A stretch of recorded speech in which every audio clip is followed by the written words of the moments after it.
ನಾವಿರೋಂಥ ಜಾಗ ಗೋಬುಸ್ತಾನ್ ಮಡ್ ವಾಲ್ಕನೋಸ್ ಅಂತ. ನ್ಯಾಚುರಲ್ ವಾಲ್ಕನೆಗೂ ಈ ವಾಲ್ಕನೆಗೂ ಡಿಫ್ರೆನ್ಸ್, ಇದರಲ್ಲಿ ಮಡ್ ಆಚೆ ಬರುತ್ತೆ, ಬೇರೆ ವಾಲ್ಕನೋಸಲ್ಲಿ ಲಾವಾ ಆಚೆ ಬರುತ್ತೆ.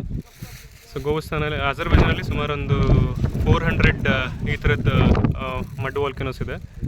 It's famous natural phenomenal. ವರ್ಲ್ಡಲ್ಲಿ 700 ಇದೆ, ಅದರಲ್ಲಿ 400 ಬರೀ ಅಜರ್ಬೈಜಾನಲ್ಲಿ ಮಾತ್ರ ಸಿಗುತ್ತಂತೆ.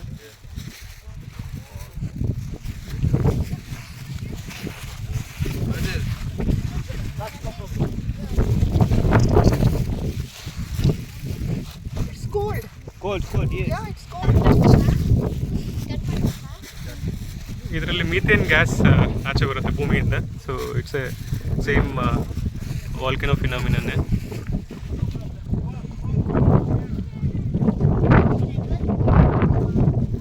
ಬಾಕುವಿಂದ ಸುಮಾರು ಒಂದು 80 ಕಿಲೋಮೀಟರ್ ದೂರ. ನೋಡ್ಬೋದಿಲ್ಲಿ ಆಚೆ ಬಂದಿರೋದು volcano phenomenon. The mud volcanoes of Azerbaijan.